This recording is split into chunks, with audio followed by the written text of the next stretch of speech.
इस जैकेट में 2 ताले जो हमारी किस्मत खोलने वाले हैं। अब बस हमें एक ऐसे इंसान को ढूंढना होगा जो इस जैकेट में फिट हो सके।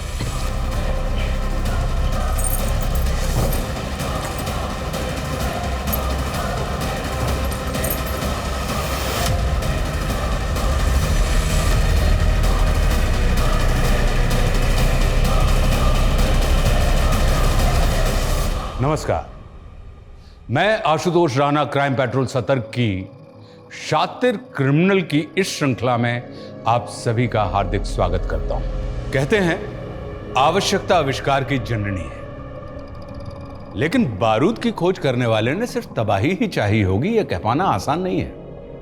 लेकिन जो तबाह करने की ठान लेते हैं वो फूलों को भी हथियार बना सकते हैं। यह केस शातिर अपराधियों द्वारा रची गई ऐसी खूनी दास्तान है जिसमें क्रिमिनल्स ने दिखा दिया कि परफेक्ट क्राइम क्या होता है। मानो अपराधियों ने पुलिस को अपने द्वारा बिछाए गए पांसों में इस तरह उलझा दिया कि उनकी जांच का कोई अस्तित्व ही नहीं रह गया।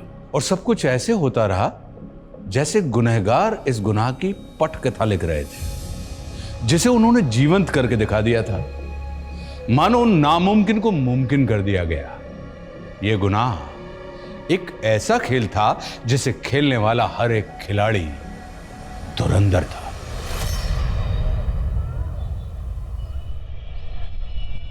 रवि, कोफ्ता गर्म कर देना मलाई वाला। जी पहुंच जाएगा। सर, माना कि मैंने आपसे लोन लिया है, लेकिन आपने कहा था सैलरी में से 25% काटेंगे। अभी आपने 75% काट लिया। सर, मैं सरवाइव कैसे करूंगी? ये मेरी प्रॉब्लम नहीं है प्रकृति, मुझे जल्द से जल्द अपना लोन रिकवर करना है। क्या पता तुम कल जॉब छोड़ के भाग गई तो। सर, आप मेरी मजबूरी का मजाक उड़ा रहे हैं। अच्छा प्रकृति, ये इमोशनल ड्रामा बंद करो। वैसे भी तुमने मेरा ऑफर ठुकरा दिया है। वैसे अभी भी ऑफर ऑन है, सोच लो।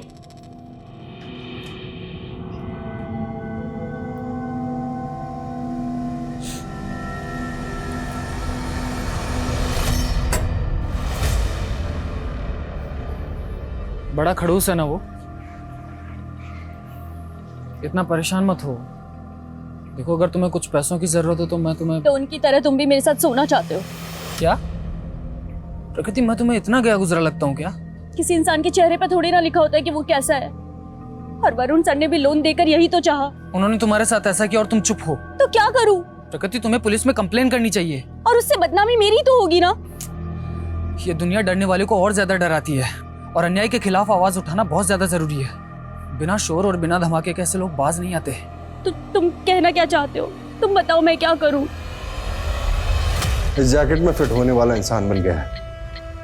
अब बस जगह फाइनल करनी है। जेबी रोड, ये एकदम परफेक्ट जगह है इलेक्शन कैंपेन की शुरुआत के लिए। जेबी रोड सर, इस जगह से पार्टी को 2% से ज्यादा वोट नहीं मिलते। पार्टी के लिए माइनॉरिटी वाला इलाका है। और सर, ऐसी जगह पर एनर्जी वेस्ट करने से बेहतर होगा कि हम लोग ऐसी जगह पर फोकस करें जहां से पार्टी का वोट बैंक बढ़ सकता हो। इस बार घिसी-पिटी रणनीति से मैं कुछ अलग करना चाहता हूँ। मीडिया में अनाउंस कर दूँ कि 16 जुलाई को मेरे इलेक्शन कैंपेन का रोड शो जेबी रोड से होकर गुजरेगा।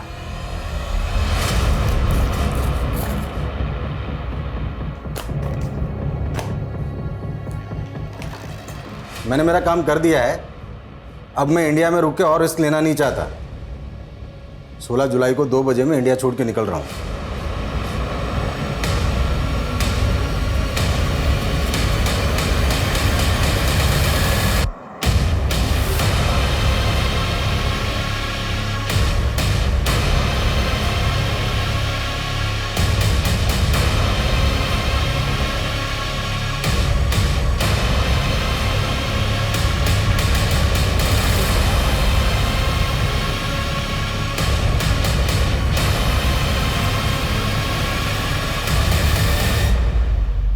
क्या है? पढ़ो ना। मैं एक ह्यूमन बम हूँ। जो जैकेट मैंने पहनी उसमें बारूद है। तुरंत 2.5 करोड़ रुपया इस बैग में भरते, वरना यहीं फट जाऊंगा मैं। क्या बकवास है ये? गार्ड! हाँ सर।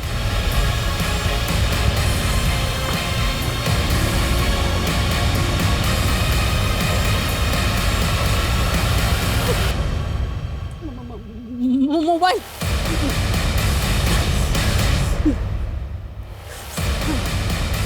Hello police.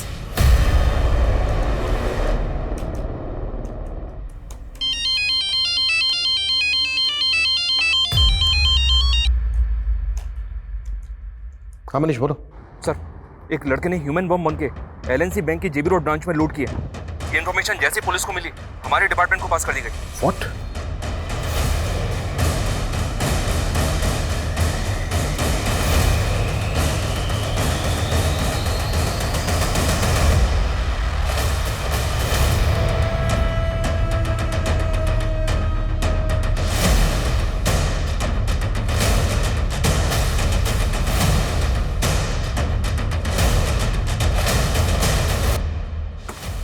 ये 20 मिनट पहले विश्राम चौक की तरफ भागा है।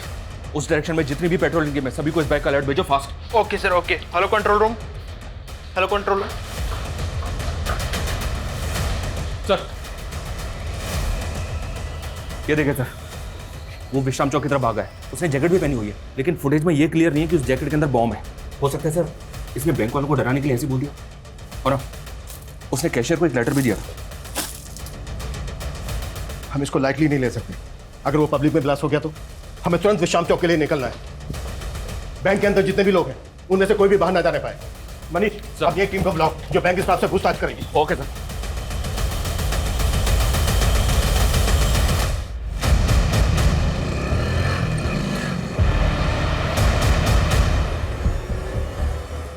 Hello hello control room. हाँ, वो बैंक रॉबर शांति नगर की तरफ जाते दिखा है।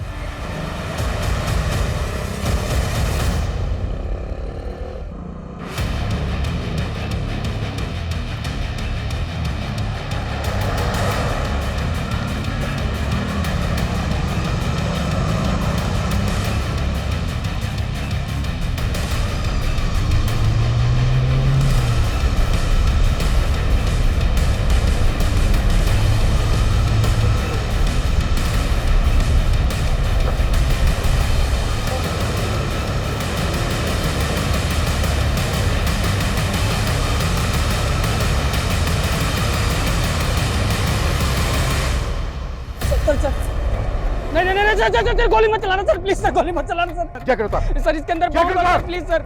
नहीं सर, इसके अंदर 2 लॉक लगे हैं सर। इसकी चाबी शांति नगर में सर। मैं वही लेने जा रहा था सर। मैं अगर 30 मिनट में चाबी नहीं मिली तो फट जाऊंगा सर मैं, प्लीज सर। बकवास बंद कर। ये अतरंगी सी जैकेट पहन के तू बैंक वालों को बेवकूफ बना सकता है, हमें नहीं। बैंक से जो पैसे लूटे थे, कहाँ है वो? मैं लुटेरा नहीं हूँ सर, मैं रेस्टोरेंट में काम करता हूँ सर। मुझे फंसाया गया है सर। सर प्लीज कहानी बनाना बंद कर सर, प्लीज सर, बात बता दीजिए, हाथ मत लगाइए सर। इसके अंदर वायर लगी हुई है सर। सर एक भी वायर हिला तो मैं फट जाऊंगा सर। ये बॉम्ब है सर, प्लीज सर। नजदीक मत आइए सर, इसके अंदर 2 वायर लगे हुए सर। अगर कुछ भी हिला तो फट जाऊंगा सर मैं। सर ये बॉम्ब है सर, प्लीज सर। सब पीछे हटो, सुमित, सबको पीछे हटो जल्दी, क्विक चलो। ये वाकई में बॉम्ब स्क्वाड को बुलाओ, turn fast, act fast. Okay sir. और इसे की सारी एक्टिविटी बंद करवाओ, टर्न। Okay sir.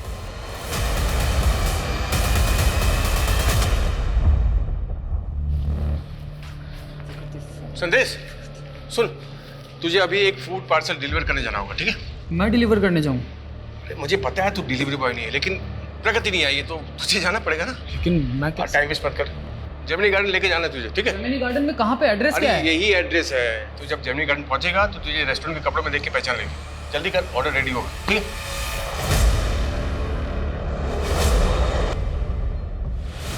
तू बोल रहा है कि तू बेकसूर है, तो फिर ये बैंक रॉबरी, ये जैकेट, ये सब क्या? कैसे पहुंचा यहाँ तक?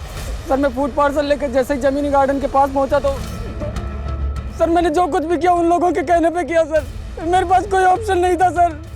तुझे क्या लग रहा है तेरी इस बकवासी कहानी पे भरोसा कर लेंगे हम? नहीं सर, मैं कोई कहानी नहीं बना रहा हूँ सर, मैं सच कह रहा हूँ सर। सर उन्होंने मुझे कहा था कि विश्राम चौक पे एक ट्रांसफर होगा, उसके बगल में एक क्रॉस का साइन लगा होगा सर, और उसके पीछे एक पत्थर रखा होगा, उस पर भी क्रॉस का साइन होगा, उसके नीचे इसकी चाबी है सर। लेकिन उन लोगों ने मुझे झूठ कहा था सर। मैंने वहाँ जाके देखा तो वहाँ पे कोई चाबी नहीं थी सर। ये चीजें चिट्ठी मिली थी सर यहाँ पे। नहीं सर, कुछ कहा नहीं सर इसमें। इस चिट्ठी में लिखा था कि चाबी शांति नगर के पास में एक वाटर कूलर है, पब्लिक वाटर कूलर, उसके बगल में वैसा ही पत्थर है, उसके नीचे इसकी चाबी है। मैं वहीं जा रहा था सर, मुझे कुछ भी समझ में नहीं आ रहा था सर। और जब मैं वापस पीछे मुड़ के देखा तो वो पैसों का बैग भी गायब था सर। वो लोग कैसे दिखते थे जिन्होंने तुझे ये जैकेट बनाई? उनके चेहरे ढके हुए थे सर। मुझे बस ये नोट मिला विश्राम चौक पर, सर मेरे पास सिर्फ 20 मिनट है सर, मुझे शांतिनगर जाने दीजिए वरना ये बॉम्ब फट जाएगा sir, please sir. Manish Manish की कहानी यकीन करने लायक नहीं, लेकिन हम कोई रिस्क नहीं ले सकते। बॉम्ब स्क्वाड बुलवा लिया सर। गुड, तुम एक काम करो, शांति करके निकलो और वहाँ पे जाके चेक करो ऐसा कुछ मिलता है क्या जैसा चिट में लिखा है। गो fast. Okay sir. Sumit sir Sumit, इस एरिया में कोई भी एक्टिविटी नहीं होनी चाहिए, ध्यान रखो। इस आदमी का कहना है कि 20 मिनट में बम फट सकता है, इससे सब दूरी बनाए रखें, कोई भी इसके पास नहीं आने। लेकिन सर 3 बजे यहाँ से पॉलिटिशियन ब्रिज की रैली निकलने वाली कुछ नहीं होगा साहब, यहाँ आने वाले सभी रास्ते सील करवाओ। गो फास्ट। Okay sir. मीडिया कैसे आ गया? आप सभी देख सकते हैं हम उस जगह पर पहुंच गए हैं जहां वो आदमी है जिसे पुलिस ने चारों तरफ से घेर रखा है। ये वही आदमी है जो LNC बैंक से लूट के भाग गया था और अब ये पकड़ा गया है। अरे छोटू जी क्या नेतागिरी कर रहे हैं, काम करिए काम करिए। सर आप रेडी नहीं हुए? 15 मिनट में आपको JB रोड वाली रैली के लिए निकलना है। कहाँ सोए हो जनक? न्यूज़ नहीं देखी क्या? JB रोड पर धमाका होने वाला है। धमाका? हाँ, पुलिस ने रैली कैंसिल कर दी। खैर इससे मुझे बहुत पब्लिसिटी मिलने वाली है। पब्लिसिटी? कैसी पब्लिसिटी सर? अब न्यूज़ बनेगी, राजनेता ब्रिज की रैली में खलल डालने की विरोधियों ने की साजिश। इससे मुझे बहुत माइलेज मिलेगा। क्या ये ह्यूमन बॉम्ब वाकई पॉलिटिशियन ब्रिज की रैली को भंग करने के लिए प्लान किया गया था? आखिर इन्वेस्टिगेटिव टीम कर क्या रही है और बॉम्ब स्क्वाड अभी तक यहाँ पहुंचा क्यों नहीं? हमें हमारे सारे सवालों के जवाब का इंतजार है। सर मीडिया की वजह से यहाँ आने वाले एरिया पे ट्रैफिक लग गया सर, बॉम्ब स्क्वाड टीम वहीं फंस गई है। उनको बोलो कैसे भी करके यहाँ तक पहुंचे, वक्त नहीं है हमारे पास।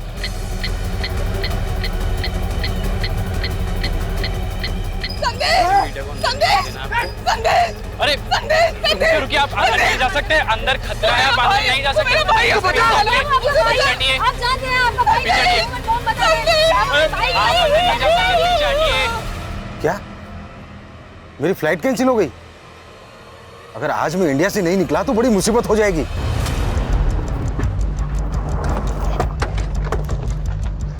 इस एरिया में तो यही पानी की टंकी है, आसपास सर्च करो।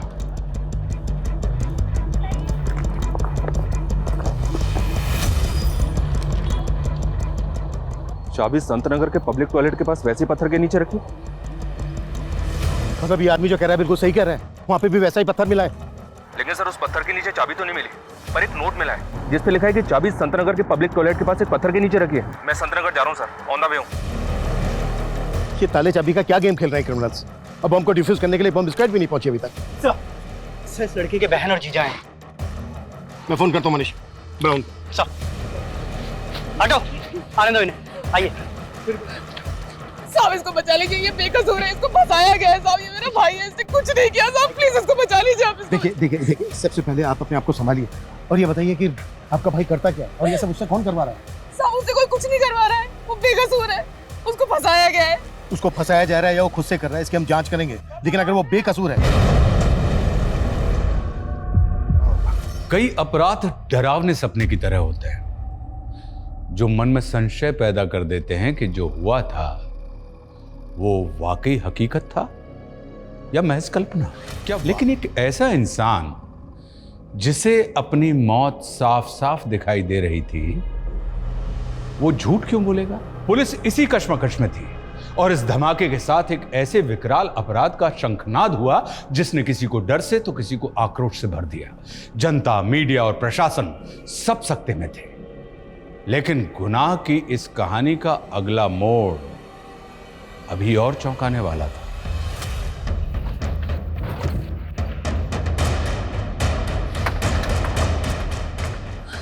सर वो हमारी कौन संभालेगी? आइए लॉक खोलिए। सर चलिए हम लोग शरीफ लोग हैं सर, आइए। हम लोग कुछ नहीं किया सर, और संदेश ने तो कभी गलत काम किया ही नहीं सर। आप मेरी बात मानिए सर। लॉक खोलिए।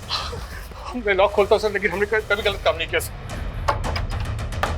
हम खुद ही सदमे में कि संदेश के साथ ये सब। आप हमें हमारा काम करने दीजिए। ये बताइए संदेश का रूम कौन सा है? सर कमरा तो वो रहा है, ये वाला। हाँ।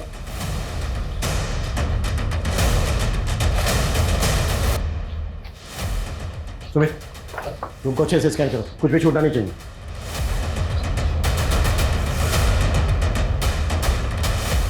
ये संदेश का लैपटॉप है?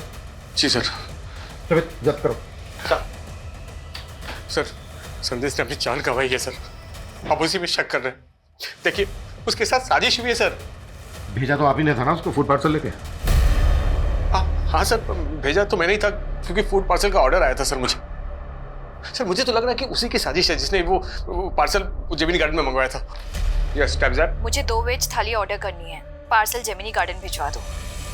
फूड पार्सल की डिलीवरी के लिए उस औरत ने जो जेमिनी गार्डन का एग्जैक्ट एड्रेस दिया होगा वो दो हमें। सर मैं यही तो कहना चाह रहा हूँ सर, उसने कोई एड्रेस दिया ही नहीं था सर, सिर्फ इतना बोली कि डिलीवरी बॉय को जेमिनी गार्डन भेज दूँ और उसे रेस्टोरेंट के कपड़े में पहचान लेगी सर। हाँ सर देखिए उसका फोन भी मैं ट्राई कर रहा हूँ सर, कब से उसका फोन भी बंद आ रहा है सर।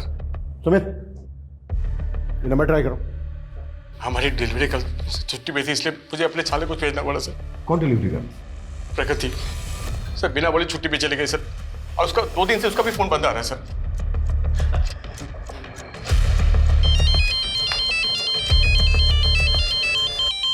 हाँ मनीष बोलो। सर जेमिनी गार्डन या जेमिनी गार्डन के आसपास कहीं कोई सीसीटीवी नहीं है, ऐसा कोई विटनेस भी नहीं मिला है जिसने संदेश को यहाँ पे देखा हो। पर उसने बताया था कि 2 आदमियों ने उसे यहीं पे वो जैकेट बॉम्ब पहनाया। संदेश 2 आदमियों की बात कर रहा था और यहाँ संदेश का जीजा बोल रहा है कि वो फूड पार्सल एक औरत ने मंगवाया था जेमिनी गार्डन। कौन औरत सर? ये वो नहीं जानता, लेकिन कह रहा है कि उसके रेस्टोरेंट की जो डिलीवरी गर्ल है वो 2 दिन से गायब है। मेरे पापा कहते थे लाइफ में सक्सेस की 2 चाबियां होती है, डेडिकेशन और पॉजिटिव थिंकिंग। मैं डिलीवरी गर्ल का काम करती हूँ लेकिन मैं यही सोचती हूँ और मैं पढ़ना नहीं छोड़ूंगी। बस एक बार मैंने MBA कर लिया, उसके बाद मुझे सक्सेसफुल होने से कोई नहीं रोक सकता। लेकिन मेरी माँ, अरे ये तुम कहाँ ले रहे हो? हम कहाँ जा रहे हैं?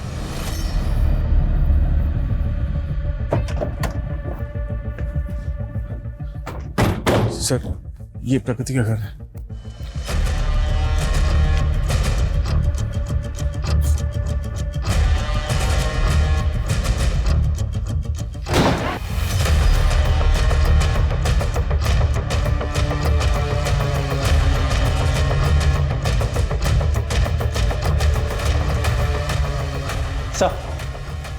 सर घर पे कुछ भी सस्पिशियस नहीं मिला। हर जगह अच्छे से चेक किया। आयुष हाँ मनीष बोलो। सर जिस नंबर से फूड पार्सल ऑर्डर किया गया था वो नंबर तो फेक आईडी पे लिया गया है। हो सकता है सर ये पहले से प्लानिंग हो। संदेश रेस्टोरेंट में मैनेजर था, जाहिर सी बात है डिलीवरी कर प्रकृति वहाँ पर होती तो फूड पार्सल जेमिनी गार्डन लेकर वही गई होती, लेकिन प्रकृति 2 दिन से गायब है। सर ये भी तो हो सकता है कि प्रकृति भी इस प्लानिंग में शामिल हो और फ़ोन भी उसी ने किया हो। प्रकृति वरुण के रेस्टोरेंट में काम करती थी, जाहिर सी बात है उन पर बहुत बार बात हुई होगी वरुण के साथ। वरुण का कहना है कि वो प्रकृति की आवाज़ नहीं थी, किसी और की थी, वो कोई और ही औरत। ठीक है, कोई और अपडेट हो तो मुझे फ़ोन करना। Okay sir. सर ये प्रकृति की माँ है, 1.5 महीने पहले गुजर गई थी, इन्हें कैंसर था। सर इन्हीं के इलाज के लिए प्रकृति ने मुझसे 3 लाख का लोन लिया था। 2 दिन से तो मैं ही सोच रहा था कि शायद वो लोन चुका नहीं पा रही थी, इसलिए जॉब छोड़कर चली गई होगी। सुमित पता करो प्रकृति कहाँ हो सकती है, हमें जल्द से जल्द क्रिमिनल्स तक पहुँचना है। ये क्रिमिनल संदेश, प्रकृति, वरुण के रेस्टोरेंट से जुड़े लोग भी हो सकते हैं, सबको इन्वेस्टिगेट करो, बैंक के स्टाफ को भी। हो सकता है बैंक का स्टाफ भी इन लोगों से मिला हुआ हो। सब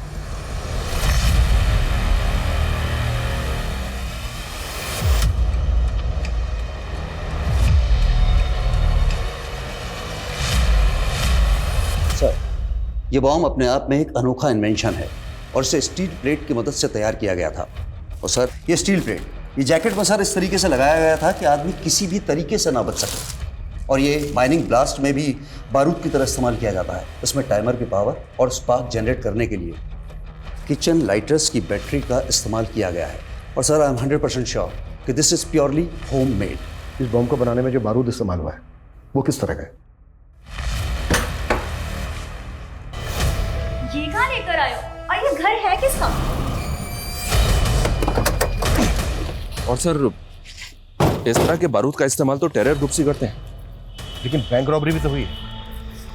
अगर इसमें टेरर ग्रुप्स इन्वॉल्व होते तो महज 70-75 लाख रुपए के लिए ह्यूमन बॉम्ब का इस्तेमाल क्यों करते? और उन्होंने पर्पस भी रेस्टोरेंट में खाना ऑर्डर किया। ये खेल जैसा दिख रहा है ना, वैसा है नहीं। एक काम करो मनीष, सर हमें कैसे भी करके पता लगाना है कि ब्रिज जी 16 जुलाई को JB रोड पे आप रैली करने वाले थे, उस जगह पर हुए बम ब्लास्ट के बारे में आप कुछ कहना चाहेंगे? ये मेरे विरोधियों की साजिश है। वो नहीं चाहते कि हम जनता के बीच जाएं, उनके लिए काम करें, पर ये पब्लिक है, सब जानती है। लेकिन उस आदमी का क्या जिसे जैकेट बॉम्ब पहनाया गया, उसने बैंक से लाखों रुपए लूटे हैं, तो आपके विरोधी भी ऐसे ही बैंक में रॉबरी करवाएंगे? देखिए, ये बैंक रॉबरी धमाके के असल मकसद को छुपाने के उद्देश्य से की गई है। आप ही सोचिए, यदि ये धमाका रैली के दौरान होता तो सैकड़ों लोगों की जानें जाती, पर एटीटी की सूझबूझ ने इसे निष्फल कर दिया। लेकिन वो आदमी तो मारा गया और वो बार बार खुद को बेगुनाह बता रहा था। देखिए, उसने क्या कहा मुझे नहीं पता, पर मैं साफ कहता हूं कि ये मेरे विरोधियों की साजिश है।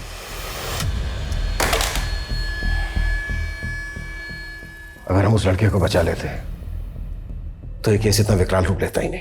लेकिन एक बात है सर, इस बॉम्ब ब्लास्ट की वजह से इस नेता को काफी मीडिया अटेंशन मिल रही है।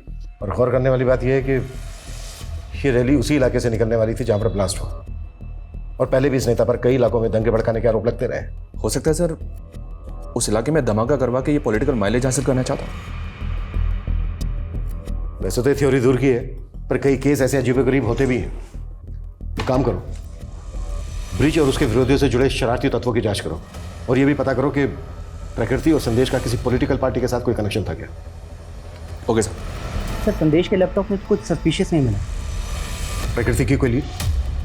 सर, प्रकृति का फ़ोन 14 जुलाई को हबीबगंज में ही बंद हुआ था। सर, हम लोग वहाँ पे इंक्वायरी कर रहे हैं। प्रकृति और संदेश के सीडीआर में कुछ सस्पिशियस मिला? सर, प्रकृति के ज़्यादातर कॉल संदेश को ही होते थे। सर, ऐसा लग रहा है जैसे दोनों में अफेयर होगा। और सर, ब्लास्ट से 3 घंटे पहले संदेश को लास्ट कॉल एक आयशा खान नाम की लड़की का आया था। सर, ये आयशा खान, सर इसकी हिस्ट्री भी काफ़ी चौंकाने वाली है। कुछ टाइम पहले तक ये एक एस्कॉर्ट हुआ करती थी।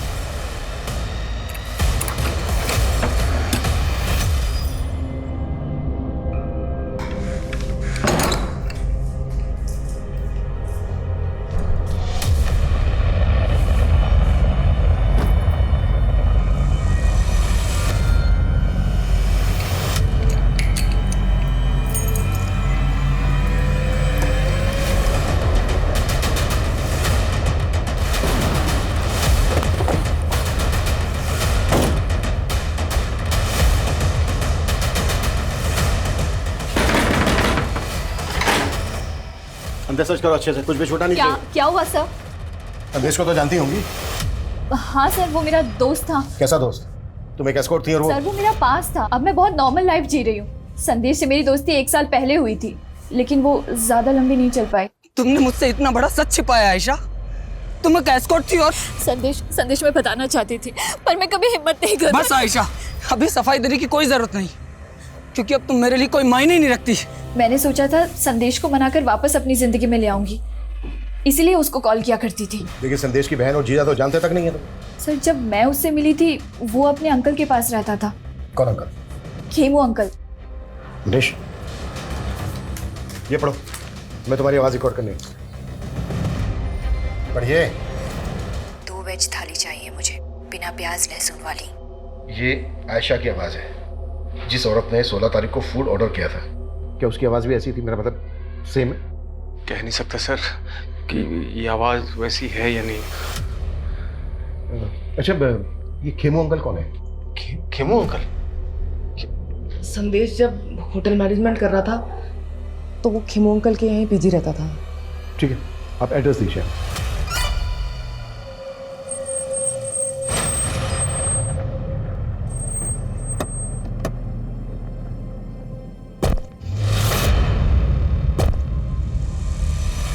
हाँ, संदेश 9 से 10 महीने पहले तक यहीं पर पीजी रहता था। यहीं पास ही एक इंस्टीट्यूट से होटल मैनेजमेंट का कोर्स कर रहा था। सर, मुझे तो खुद जानकर इतना धक्का लगा कि उसके साथ इतना बुरा हुआ है।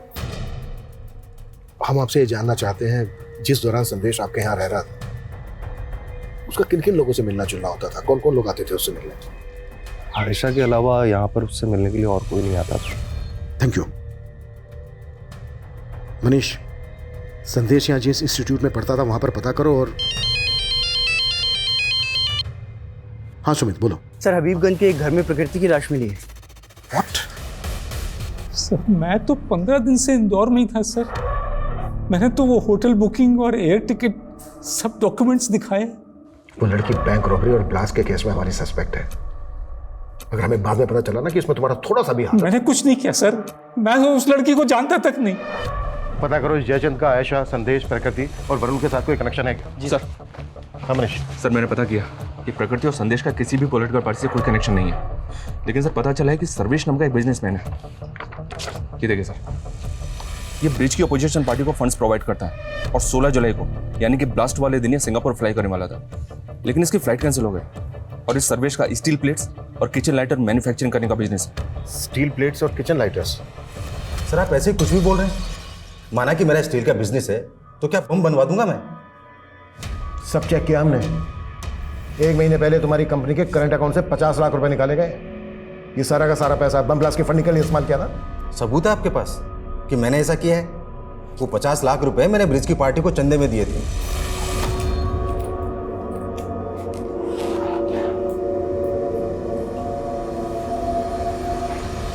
तुम तो हमेशा ब्रिज की विरोधी पार्टी को चंदा देते आए हो।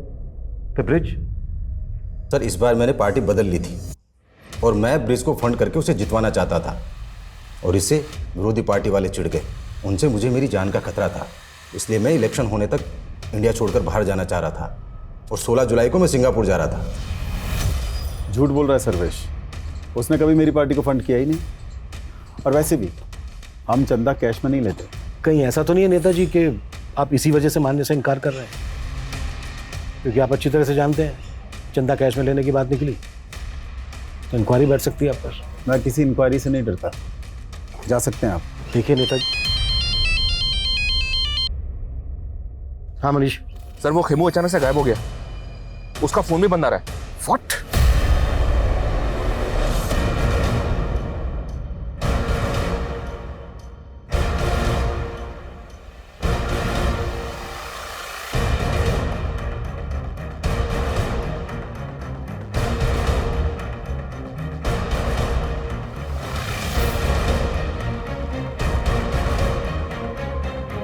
सर ये खेमू तो बहुत पहुंची चीज निकला। 4 साल पहले अटेम्प्ट टू रेप की सजा काट चुका है। मतलब खेमू हिस्ट्री शीटर है? ये 11 साल पहले जोसेफ नाम के एक आदमी के गैरेज में काम करता था, वहीं सर्वेंट क्वार्टर में रहता था। इस पर जोसेफ की बेटी के साथ जबरदस्ती करने का आरोप था। ये जोसेफ है सर, और ये इसकी बेटी जेनिफर। गैरेज में काम करता था, सर्वेंट क्वार्टर में रहता था और जेल से बाहर आने के बाद गौतम नगर की कोठी में रह रहा था। या सर, लेकिन ये कोठी निर्मला नाम की एक औरत के नाम पे थी। ये निर्मला सर। हालांकि इसने जेल से बाहर आने के बाद निर्मला से शादी की थी, लेकिन अभी निर्मला भी गायब है। उस रेस्टोरेंट में खाने का ऑर्डर एक औरत ने दिया था। मुझे 2 वेज थाली ऑर्डर करनी है, पार्सल जेमिनी गार्डन भिजवा दो। कहीं ऐसा तो नहीं है कि वो खाने का ऑर्डर निर्मला नहीं दिया था? हो सकता है सर, मैं निर्मला और खीमू दोनों का पता लगवा रहा हूँ। और मुझे लगता है हमें जोसेफ और उसकी बेटी जेनिफर से भी मिलना चाहिए। हो सकता है इन दोनों के पास खीमू से जुड़ी कोई इंफॉर्मेशन।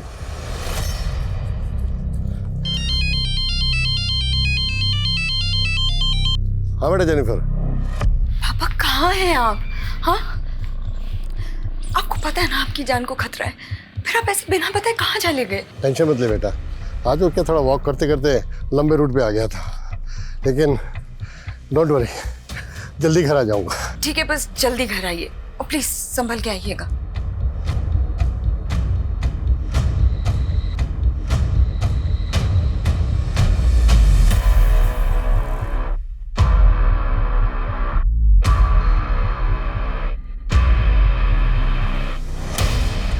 एक्सक्यूज मी, ये एड्रेस पता है आपको कहाँ पर है? मैं यहाँ का नहीं हूँ, अब किसी और से पूछो। हाँ, मैं अपने डार्क पास्ट के बारे में बात नहीं करना चाहती। Jennifer, what happened? Mister Joseph. या? देखिए, हम आपके पुराने एम्प्लॉय खेमू को तलाश कर रहे हैं। हमें डाउट है कि जेबी रोड पर जो बैंक रॉबरी हुई थी, ब्लास्ट हुआ था, उसमें वो इन्वॉल्व है। हमें पता चला कि वो पहले आपके यहाँ सर्वेंट क्वार्टर में रहता था। हम बस आपसे ये जानना चाहते हैं कि आप उससे कैसे मिले, मतलब कैसे जानते हैं आप उसको? सर वो हमेशा कहता था मैं यूपी से हूँ, लेकिन मुझे ऐसा नहीं लगता था। मुझे लगता वो नेपाल है। वो अनाथ था सर। जब वो 14 ईयर्स का था तब मैंने उसको काम पे दिया। मैंने उसको अपने सन की जैसे पाला, लेकिन मुझे क्या पता था वो मेरी डॉटर के साथ ही। मिस्टर जोसेफ, फिलहाल वो एक कोठी में रह रहा था जो गौतम नगर में है, और वो कोठी एक निर्मला नाम की औरत के नाम पर है। ये है वो निर्मला। आप लोग जानते हैं इसको? मैं ऐसी किसी औरत को नहीं जानता।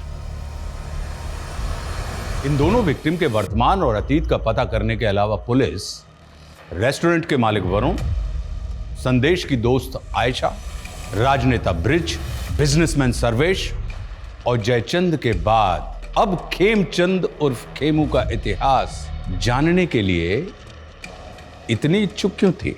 क्या खेमू के गायब होने की कहानी इस केस को लीड दे सकती थी, या पुलिस इस दिशा में जाकर वक्त जाया कर रही थी? बहुत तलाश करने के बाद भी खेमू का कोई लीड नहीं था, और इस क्राइम से जुड़े हुए हर स्थान का डंप डाटा निकालने के बाद भी पुलिस गुनाह के असल मकसद से भी बेखबर थी और असली गुनहगार से भी। लेकिन गुनहगार चुप नहीं बैठा था, वो एक और चौंकाने वाली योजना को अंजाम पहुंचाने वाला था। सर, इन चिट्स की हैंडराइटिंग हमारे किसी भी सस्पेक्ट से मैच नहीं होती।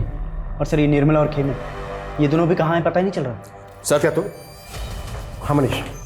सर, हबीबगंज थाने में एक अज्ञात औरत ने पीसीओ से फोन करके टिप दी है कि कल एक और ब्लास्ट होगा।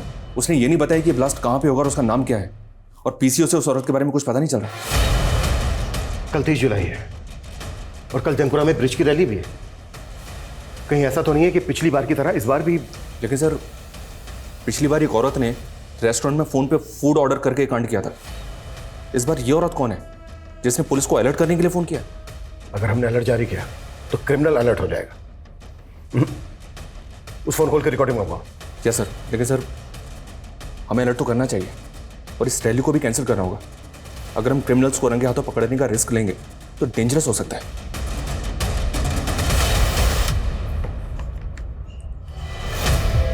अरे सर्वेश जी, आप यहाँ? मैंने मना किया था ना कि यहाँ मत आना। मुझे कह देते, मैं आज हाजिर हो जाता। पुलिस मेरी इंक्वायरी कर रही है और आप मुझसे पिंड छुड़ा रहे हैं। इलेक्शन तक शांति रखिए।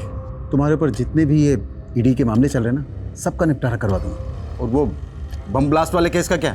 वो भी निपट जाएगा।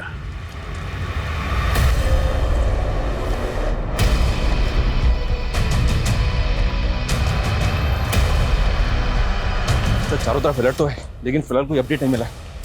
सर बॉम्ब स्क्वाड चारों तरफ ढूंढ रहा है, लेकिन सर कहीं से भी बॉम्ब की कोई अपडेट नहीं है।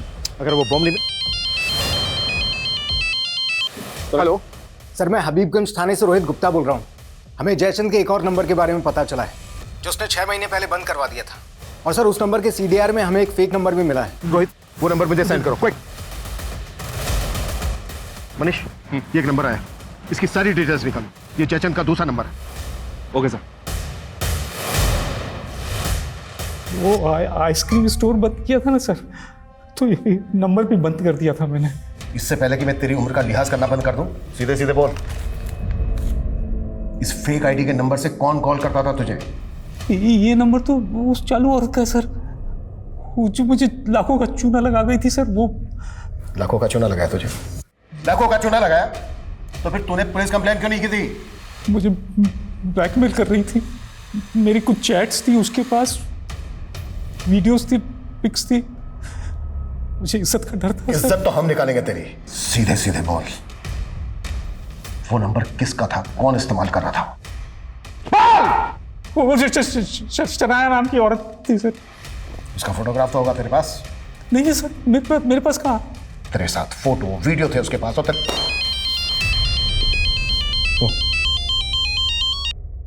हाँ मनीष बोलो। सर, फिलहाल ब्लास्ट की तो कोई अपडेट नहीं है, लेकिन एक बात है सर, आज सुबह खेमू के मालिक जोसेफ का मर्डर हुआ है। हो सकता है सर इस मर्डर का, इस ब्लास्ट का और इस बैंक रॉबरी का आपस में कोई कनेक्शन हो। जोसेफ तो यहाँ से लगभग 200 किलोमीटर दूर रहता है, तुम उसे इस ब्लास्ट से। लेकिन सर, लोकल पुलिस ने बताया कि जोसेफ की बेटी को इस बात का शक है कि ये मर्डर खेमू ने किया है।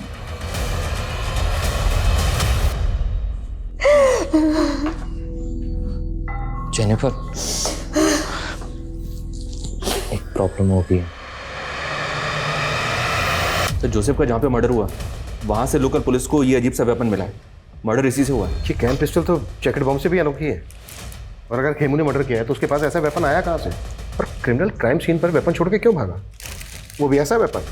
सर जयचंद ने ये स्केच बनवाया, वो इस लड़की का नाम शनाया बता रहा है, लेकिन सर ये तो जेनिफर है।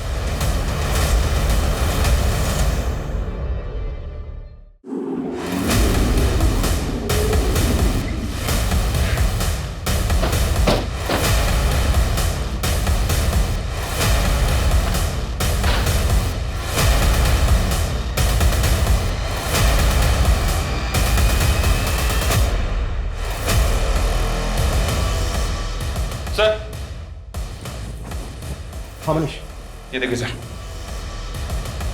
यहाँ भी कबर्ड खुला हुआ है और बाहर भी सामान बिखरा हुआ है। लगता है जेनिफर यहाँ लूट की जगह देकर भाग गई ताकि हमको लगे कि उसको किसी ने गायब किया है। 30 तारीख अभी टली नहीं है, हो सकता है वो दूसरे ब्लास्ट का प्लान एग्जीक्यूट कर रही हो। मनीष सर, कैसे भी करके हमें उसको ट्रेस करना होगा। उसका नंबर सर्वेलेंस पर डाल दो सर, उसकी लोकेशन का पता चलेगा। 1 मिनट, जब हम यहाँ पर पहले आए थे तो जोसेफ की कार खड़ी थी यहाँ पर। सीसीटीवी से उस कार का नंबर कैप्चर करो और सब जगह सर्कुलेट करो तुरंत।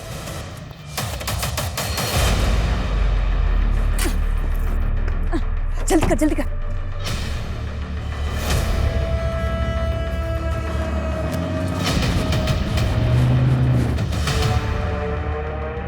खेमू, स्पीड बढ़ाना है यार, नेपाल में आज ही एंटर करना है। तुम लोगों ने जोसेफ को मार के ये सोचा ना कि मुझे भी मार दे और सारा इल्जाम मेरे ऊपर डाल दिया। नो खेमू, ये सब तो सिर्फ पुलिस की थियरी है। हम तुझे क्यों मारेंगे? वैसे तो तू भरोसे करने के लायक नहीं है। 11 साल पहले तूने मुझे प्यार करके धोखा ही दिया था, याद है ना तुझे?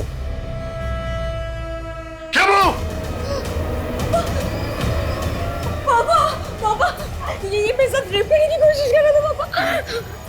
खुद कसम मेरे टोटल के साथ। वो तब मैं छोटी थी, डर गई थी, पर जब तू बाहर निकला तो तेरे से मिलने आई ना मैं।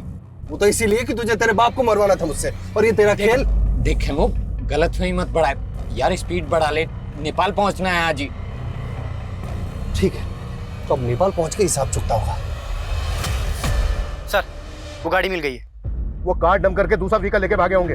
वहां से सभी डायरेक्शन में अच्छे से सर्च करो। जी सर। Fast fast.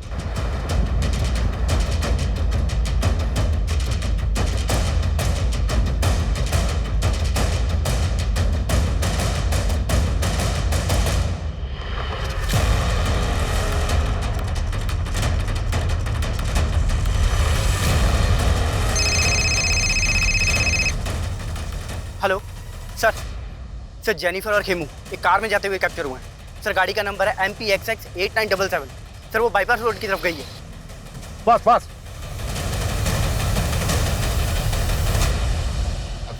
खेमू, गाड़ी साइड में लगा लेना यार, वो टॉयलेट लगा है।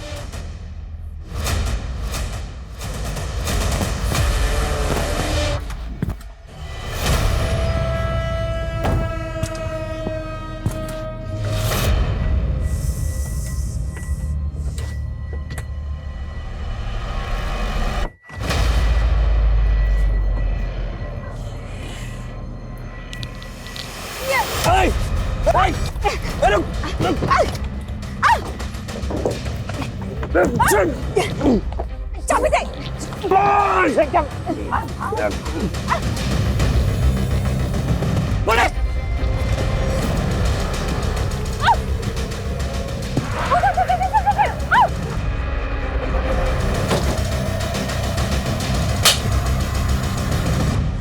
गलत चलो को गाड़ी।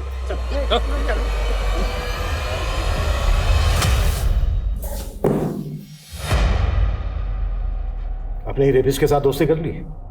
मुझे समझना मुश्किल ही नहीं, नामुमकिन है। बहुत शातिर समझती हो अपने आप को। और तू जेल से बाहर आते ही निर्मला से शादी कर ली? कहाँ गायब किया निर्मला को? उसे तो मैंने शादी करते इस वक्त पहुंचा दिया, लेकिन इस कमीनी का नर्क मुझे ले डूबा। अपने बाप को मारने की सुपारी दी थी इसने मुझे, और इमाम से कत्ल करवा दिया उसका। बैंक रॉबरी, ब्लास्ट, ये सब तुम्ही लोगों ने प्लान किया था ना? और 30 जुलाई को भी। 30 जुलाई का ब्लास्ट वो सिर्फ एक खेल था। ब्लास्ट तो सिर्फ एक ही हुआ था, 16 जुलाई को। मुझे 2 वेज थाली ऑर्डर करनी है, पार्सल जेमिनी गार्डन भिजवा देना। वैसे पहले ही प्लान नहीं था, लेकिन जब मैंने खेमू को अपने बाप को मारने की सुपारी दी तो कहानी बदल गई। माना मैं तुझसे दोस्ती नहीं निभा पाई, लेकिन तू मेरे बाप से दुश्मनी निभा। मार दे उसे और बदले में 5 लाख ले ले। 5 नहीं 25 लाख लगेंगे, सोच ले। साली ने इतना बड़ा मुंह फाड़ा कि बैंक रॉबरी का प्लान इसे बताना पड़ा। करोड़ों के लालच में हाथ मिला लिया था इसने हमसे। फिर इमाम ने बारूद का इंतजाम किया और खेमू के जीनियस दिमाग से हमने एक जैकेट बॉम्ब तैयार किया। इस जैकेट में फिट होने वाला इंसान मिल गया है, अब बस जगह फाइनल करनी है। संदेश का सपना था कि वो अपना खुद का एक कैफे खोले, बस हमने उसे थोड़ा सा लालच दिया और वो हमारे साथ शामिल हो गया। व्हाट? संदेश भी तुम लोगों के साथ मिला हुआ था? मैं तैयार हूँ, लेकिन वो जैकेट पहन के मैं नहीं जाऊँगा बैंक में, मेरी दोस्त जाएगी। मैं उसको अपने हिस्से में से पैसे दे दूँगा। उस लड़की को अपनी माँ के इलाज के लिए पैसे चाहिए थे, लेकिन काम होने से पहले ही उसकी माँ गुजर गई और फिर वो प्लान से बैकआउट करने लग गई। तो इसीलिए ये कहाँ लेकर आए हो और ये घर किसका है? उस लड़की को जयचंद के घर में क्यों मारा? क्योंकि मेरा खड़ूस बाप मुझे पैसे नहीं देता था, इसलिए जयचंद को पहले हनी ट्रैप किया। मुझे पता था कि वो ज़्यादातर घर से बाहर ही रहता है। इनफैक्ट हमने बॉम्ब बनाने के लिए भी उसका घर इस्तेमाल किया था। फिर लगा कि उस लड़की को भी वहीं खत्म कर देता है। और संदेश, उसको भी मारने का प्लान पहले से तय था? प्रकृति के बाद उसे ही वो जैकेट पहनकर बैंक में जाना था और उसे ये मालूम था कि अगर वो मना करेगा तो हम लोग उसे मार देंगे। हम लोगों ने उसे कन्विंस किया। उसे कहा कि उस जैकेट में बारूद ज़रूर होगा लेकिन वो फटेगा नहीं। अब तुझे खुद ही पुलिस के रडार में आना है और उन्हें पत्थर और चिट वाली कहानी सुनानी है। 3 अलग अलग लोकेशन पर अलग अलग पत्थर और अलग अलग चिट मिलेंगे, जिससे उन्हें यकीन हो जाएगा कि तुझे फंसाएगा। पक्का ना? और तुम लोगों ने उसको डिच किया, लेकिन 16 जुलाई को ब्लास्ट के लिए वही जगह क्यों चुनी जहां से नेता ब्रिज की रैली निकलने वाली है? ताकि आपको ये सब पॉलिटिकल लगे, लेकिन जैसे ही आप खेमू तक पहुंचे हमें लगा कि ये सब रिस्की हो सकता है। इसीलिए पीसीओ से आपको फ़ोन किया और आपके दिमाग में कीड़ा डाला ताकि लगे कि ये सब पॉलिटिकल है, और फिर अपने बाप को मार के खेमू को मार के गायब करने का प्लान था। तो मुझे कहीं भागना नहीं पड़ता।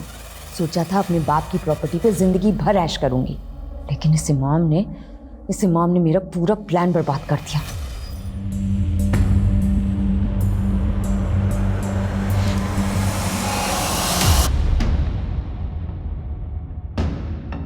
देखिए मिस्टर रजत, मैं आपकी कंडीशन को देख के आपको एडवाइस कर रहा हूं। आपका कैंसर 4th स्टेज में है।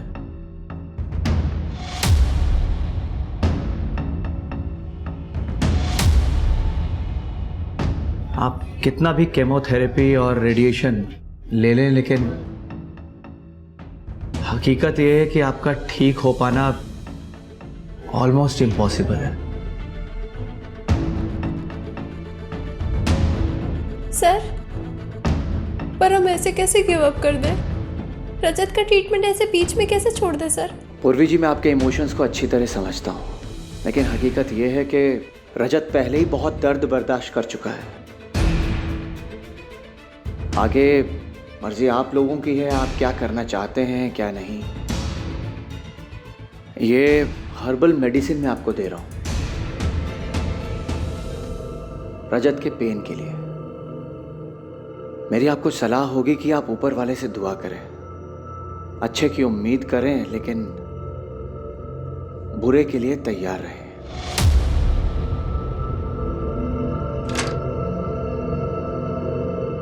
बकवास कर रहा है ये doctor. I can't leave you hanging. कोई बकवास नहीं कर रहे हैं डॉक्टर। तुम्हें भी पता है पूर्वी कि मैं बचने वाला नहीं हूँ, फिर क्यों मेरे साथ तुम भी सफर करना चाहती हो? मुझे तुम्हारे लिए 100 गुना भी सफर करना पड़े ना तो भी मैं करूंगी। बच्चे कुछ पैसे तो क्या घर पे बेचना पड़े तो वो भी बेच दूंगी, पर मैं तुम्हें ऐसे अकेला नहीं छोड़ सकती रजत। तुम मेरे साथ नहीं रहना चाहते क्या?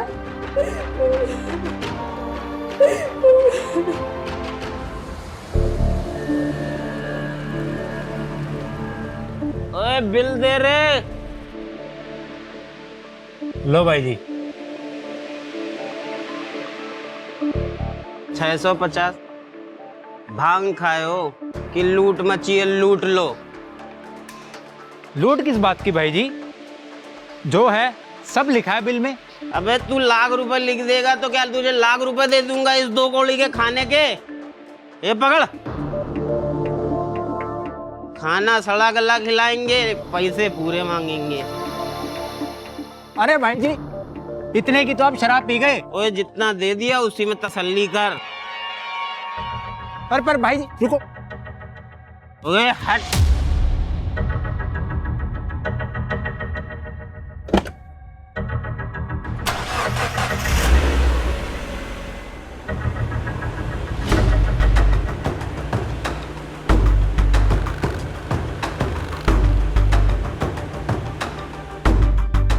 कहाँ जाना है?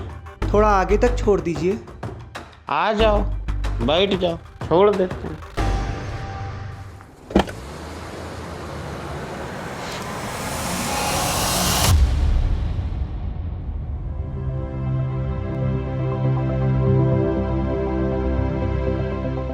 ऑफ कोर्स रजत का इलाज हो सकता है।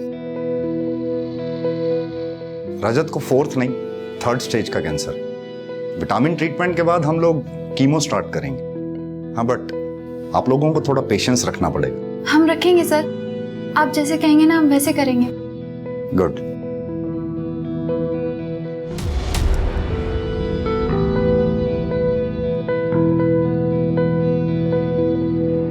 हाँ, इंश्योरेंस है रजत का आपकी कंपनी से। अगर आप पैसे नहीं भरोगे तो कौन भरेगा?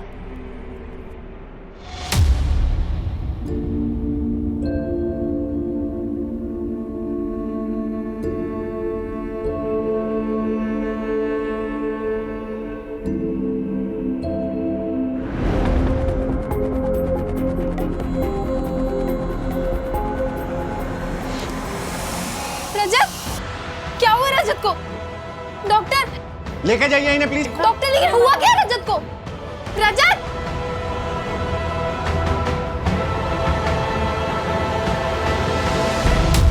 हाँ सर, मैं पहचानता हूँ इसको।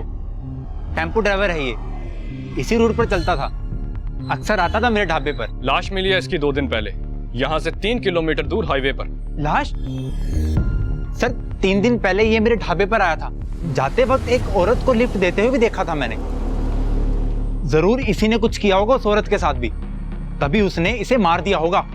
नाम पता जानते हो इसका? सर नाम पता तो नहीं मालूम, पर हाँ पहले ही अपना मोबाइल ढाबे पर ही भूल गया था। एक मिनट सर, ये लो सर, शायद इससे कुछ आपको पता चल जाए। ठीक है।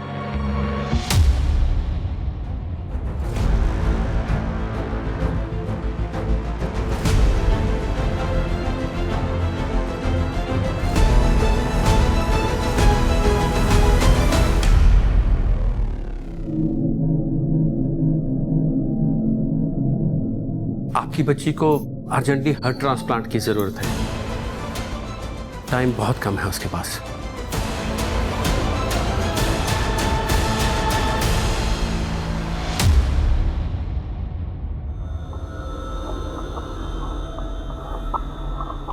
जी आप कौन? मेरी बेटी पीहू इस हॉस्पिटल में एडमिट है और आपके पिताजी की वजह से उसकी जान बचाई जा सकती है। कैसे? मेरी बेटी सिर्फ 8 साल की है और उसे हार्ट ट्रांसप्लांट की जरूरत है। डॉक्टर का कहना है कि आपके पिताजी का हार्ट उसे ट्रांसप्लांट किया जा सकता है। ये क्या बकवास कर रही हैं आप? मेरे पिताजी अभी जिंदा है। पर ब्रेन तो डेड है ना, और वो कभी रिकवर भी नहीं करेंगे। ये आप कैसे कह सकती हैं? और अगर ऐसा है भी तो मैं आपकी बेटी के लिए अपने पिताजी को मार दूं? देखिए, आप मेरी बात नहीं समझ रहे। आपके पिताजी ने तो पूरी जिंदगी जी ली, पर मेरी बेटी पीहू वो तो सिर्फ 8 साल की है। उसके सामने उसकी पूरी जिंदगी पड़ी है। आपके पिताजी की मौत मेरी बेटी को जिंदगी दे सकती है। अरे कौन है ये औरत? भाई साहब, कौन है ये? कोई है यहाँ पे? बाहर निकलो इसे। मेरी कोई है यहाँ पे? जिंदगी आपके हाथ में, प्लीज उसे बचा लीजिए प्लीज। भाई साहब प्लीज, उसे 8 साल की है, आप थोड़ा तो समझिए। उसकी पूरी जिंदगी पड़ी है। भाई साहब प्लीज मेरी बात सुनिए, प्लीज थोड़ा सोचिए। अब अंदर मत जाना।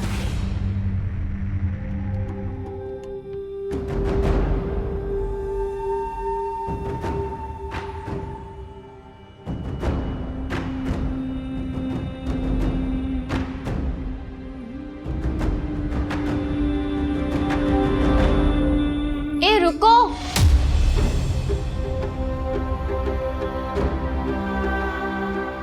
मैं आपकी हेल्प कर सकती हूँ अपने पति को मनाने में। बहन जी आपका बहुत बहुत एहसान होगा, आप प्लीज हार्ट। अरे मेरी बात तो सुनिए पूरी। एहसान की कोई बात नहीं है। आप पापा जी के हार्ट के बदले हमें सिर्फ 5 लाख रुपए दे दीजिएगा। 5 लाख? पर बहन जी इतने पैसे तो मेरे पास नहीं है। सारे पैसे पहले ही पीहू के इलाज में खर्च हो चुके हैं। मैं इतने पैसे कहाँ से लाऊंगी? तो फिर रहने दो, बिना कुछ मिले मैं कैसे समझा पाऊंगी अपने पति को? नहीं नहीं, सुनिए, मैं कुछ करती हूँ। मैंने अपने पति से बात करती हूँ, मुझे हार्ट चाहिए। ठीक है।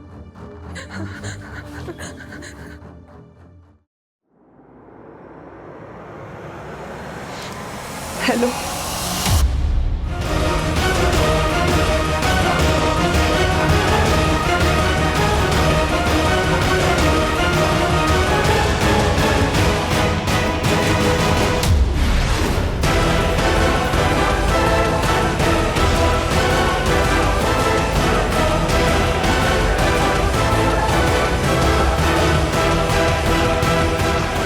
सर, इन 8 मर्डर्स में एक बात कॉमन है। जब जब ये मर्डर हुए हैं, एरिया के लोगों ने लाल सलवार सूट पहने एक औरत को देखा है गाड़ियों से लिफ्ट मांगते हुए। क्लियरली एक सीरियल किलर का काम है राजेश, वो भी एक औरत। हमें सीरियल किलर मैपर की ज़रूरत पड़ेगी किलर की प्रोफाइलिंग करने के लिए। अरेंज करो।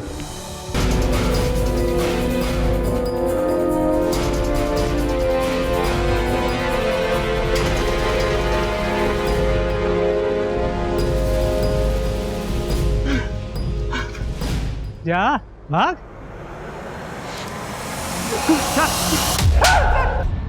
बोल।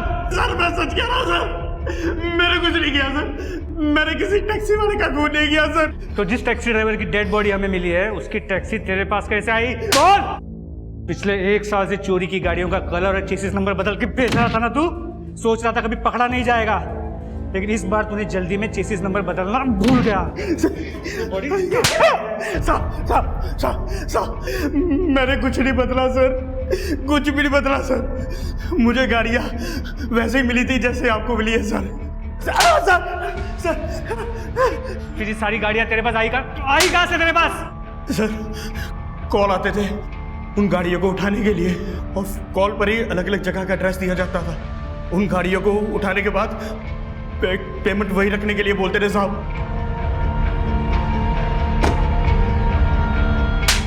कौन करता था फोन? किससे बात होती थी तेरी? अलग अलग नंबर से फोन आता था साहब, एड्रेस बताने के लिए।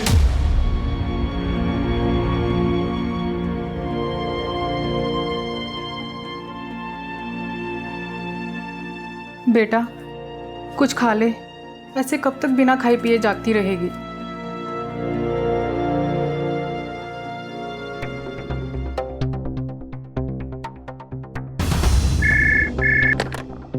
हेलो, मैंने पहले भी आपको फोन किया है।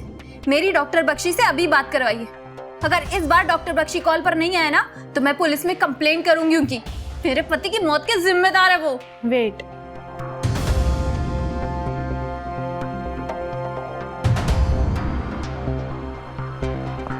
अब किस लिए फोन किया आपने यहाँ पे? आपको अच्छे से पता है कि मैंने आपको क्यों फोन किया है।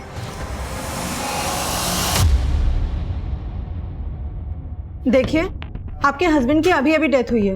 कहीं आप इमोशंस में आके तो हॉस्पिटल को ब्लेम नहीं कर रही हैं? क्योंकि बहुत ही रेप्यूटेड हॉस्पिटल है ये। रेप्यूटेड है तो क्या हुआ? मेरे पति का मर्डर किया है डॉक्टर बख्शी उन हॉस्पिटल वालों ने। मुझे रिपोर्ट लिखवानी उन लोगों के खिलाफ, कातिल है वो लोग। और आप मेरी रिपोर्ट नहीं लिख रही है, क्यों? क्या हुआ? सर वो मेरे रजत को उन लोगों ने। मैंने सब सुन लिया, आप प्लीज बैठिए बैठिए। मनप्रीत। Yes sir. मैडम से एनसी लो रिटर्न में, और खुद सिटी हॉस्पिटल जाकर पर्सनली चेक करो। Yes sir.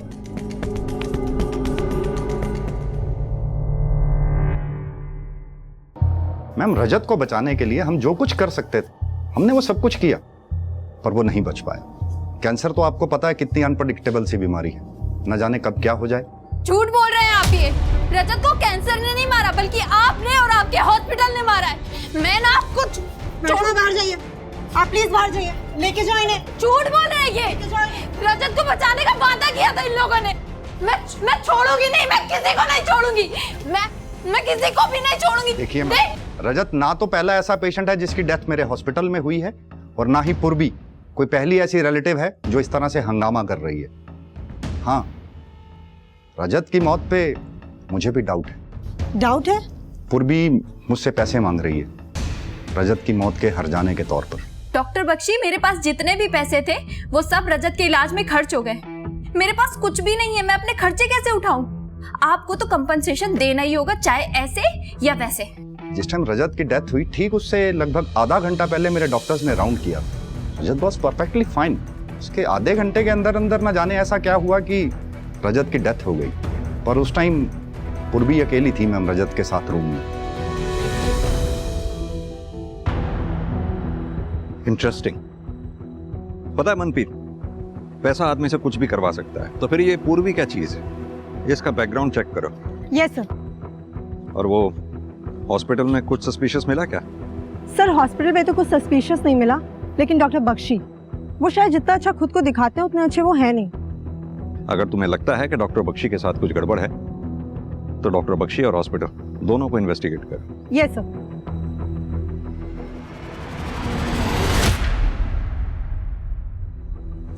सर मुझे पैसों की जरूरत है और आप ऐसे कैसे मना कर सकते हैं मुझे पैसे देने से?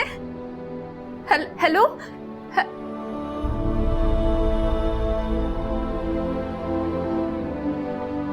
आप ठीक हो भाभी? बैठिए, थोड़ा पेशेंस रखिए भाभी, सब ठीक हो जाएगा। ऐसे गुस्सा करोगे तो आप खुद का ही नुकसान करोगे भाभी।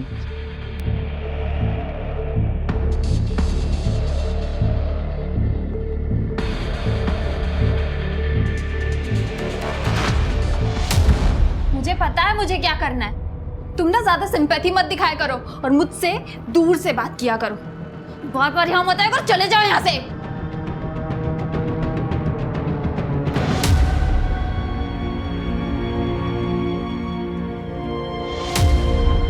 आप बात को समझ नहीं रही हैं मैडम। हॉस्पिटल में जगह नहीं है दूसरे पेशेंट्स के लिए, और आपकी बेटी का एक ही इलाज है, हार्ट ट्रांसप्लांट, और वो आप अरेंज नहीं कर पा रही हैं। अब एक काम करिए, या तो इसको आप घर ले जाइए और इसके साथ टाइम स्पेंड करिए प्लीज। आपको समझ में आ रहा है आप क्या बोल रहे हैं? मरने के लिए ले जाऊं अपनी बेटी को घर? मैं आपसे बोल रही हूँ कि एक दिन का टाइम और दे दीजिए। मेरे हस्बैंड कर रहे हैं पैसों का इंतजाम इसके हार्ट ट्रांसप्लांट के लिए। आप समझ क्यों नहीं रहे हैं? बस एक दिन, या तो आप हार्ट अरेंज करिए या फिर इसको आप घर ले जाइए प्लीज। पीहू बेटा, पापा सब ठीक कर देंगे। मैं जानती हूँ माँ।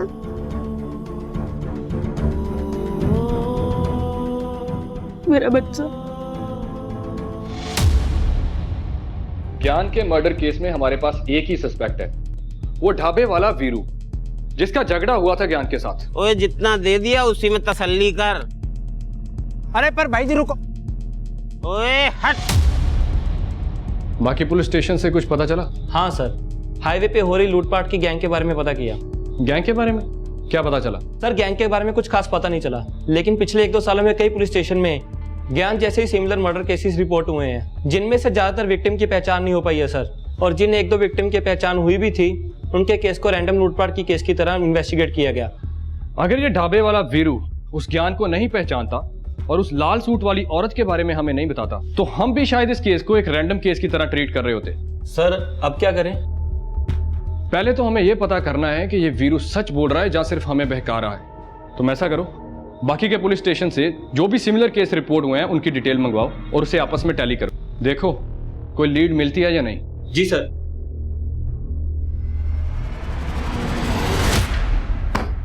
सर 12 केसेस हैं ज्ञान के जैसे। 12 केस तो रिपोर्ट हुए हैं तेजिंदर, क्या पता कितने केस रिपोर्ट ही नहीं हुए होंगे। मॉडस ऑपरेंडी को देखकर तो यही लग रहा है कि कोई गैंग एक्टिव है हाईवे पर। और सर वो औरत जो ज्ञान के साथ देखी गई थी, 2 ही पॉसिबिलिटी हैं, या तो वो औरत विक्टिम को फंसा के गैंग के पास लेके जाती होगी, या फिर उसने खुद मर्डर किए होंगे।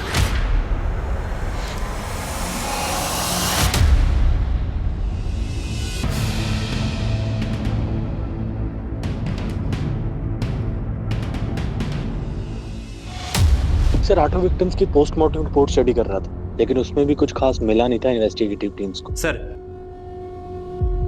हाईवे पर एक औरत की डेड बॉडी मिली है।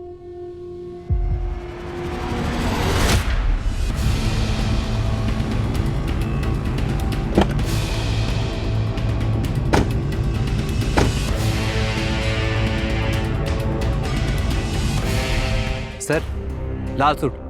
सर ये कहीं हुई तो नहीं? बॉडी को बाहर निकाल।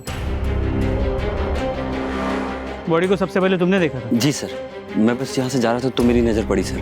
तो जब यहाँ आए बॉडी के आसपास किसी को देखा? नहीं सर, यहाँ पर कोई भी नहीं था। सर इसका नाम प्रतिमा सागर है, और सिर्फ इसकी आईडी नहीं, इसके पर्स से और भी देखिए क्या क्या मिला है।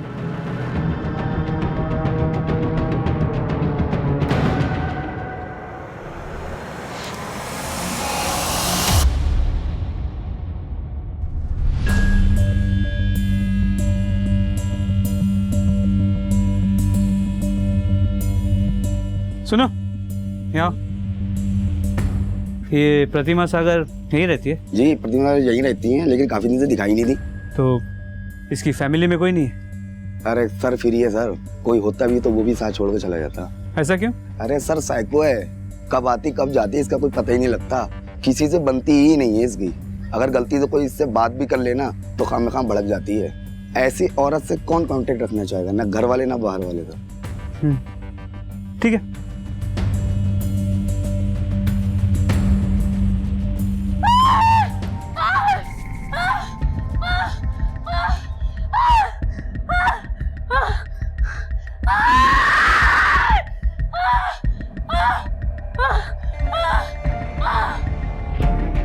मुझे तो अभी भी यकीन नहीं हो रहा रीवा कैसे मान गई आपकी बात, जो डिलीवरी के लिए हॉस्पिटल के बजाय ये होम बर्थ का ऑप्शन चुना, जबकि उसकी प्रेगनेंसी पहले से इतनी कॉम्प्लिकेटेड है। मान गई, क्योंकि ये कॉम्प्लिकेशंस वगैरह ना सब डॉक्टरों के बनाए हुए फतूर हैं। अरे हॉस्पिटल लेके जाएंगे तो वो चीर फाड़ करेंगे सिर्फ पैसा बनाने के लिए। वैजी ने दवाई दी है ना, उससे सब ठीक हो जाना है, तू चिंता मत कर। रीवा का बच्चा अटक गया है, उसको हॉस्पिटल ले जाना पड़ेगा।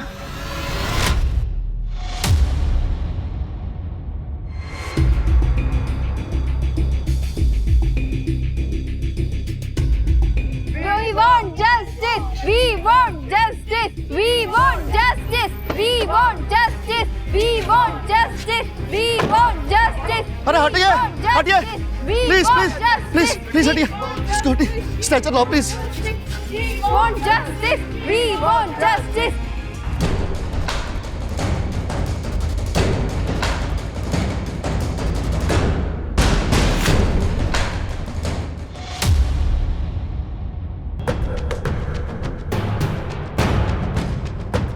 मत रीवा, सब ठीक होगा, कुछ नहीं होगा तुम्हें।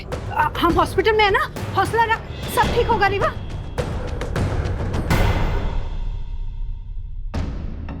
मैं ना वैजी को फोन करती हूँ, वो जरूर कोई दवा बताएंगे। किसी को फोन नहीं करेंगे आप, पहले रीवा और मेरे बच्चे की जान खतरे में डाल चुकी हैं आप। अरे तुम तो ऐसे बोल रहे हो जैसे मुझे रीवा की कोई फिक्र ही नहीं। बेटी है वो मेरी। बेटी है?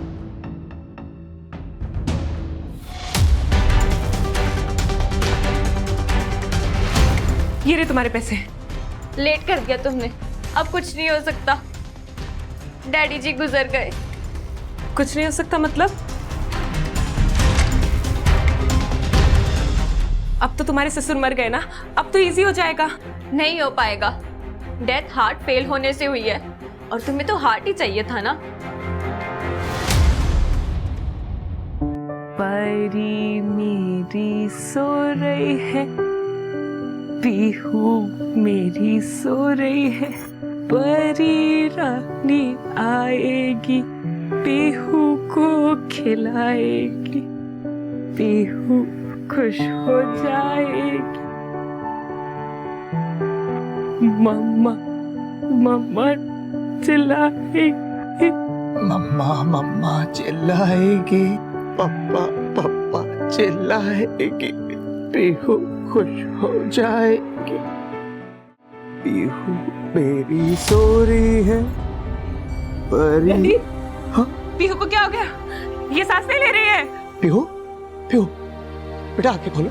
बेटा पीहू, बेटा आंखें खोलो। क्या हो गया? एक मिनट। पीहू पीहू आंखें खोलो बेटा।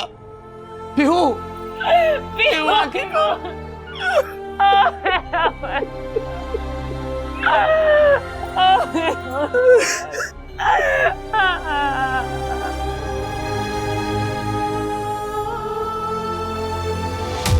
सारे प्रूफ प्रतिमा को हमारी सीरियल किलर बता रहे हैं, लेकिन मुझे कुछ सही नहीं लग रहा। ये भी तो हो सकता है कि ये सारे प्रूफ्स प्लान किए गए प्रतिमा के खिलाफ, ताकि हम हमारी इन्वेस्टिगेशन बंद करें। प्रतिमा की बॉडी हमें यहाँ मिली, तुम उस तरफ जाके पूछताछ कर, हम लोग इस तरफ देखते हैं। हो सकता है प्रतिमा के केस में कोई नया लीड मिले। ठीक है सर।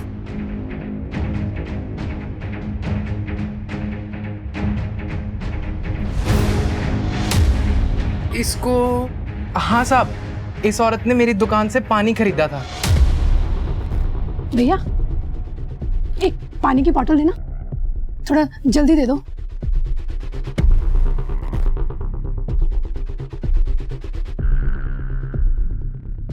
मैडम कौन है वो?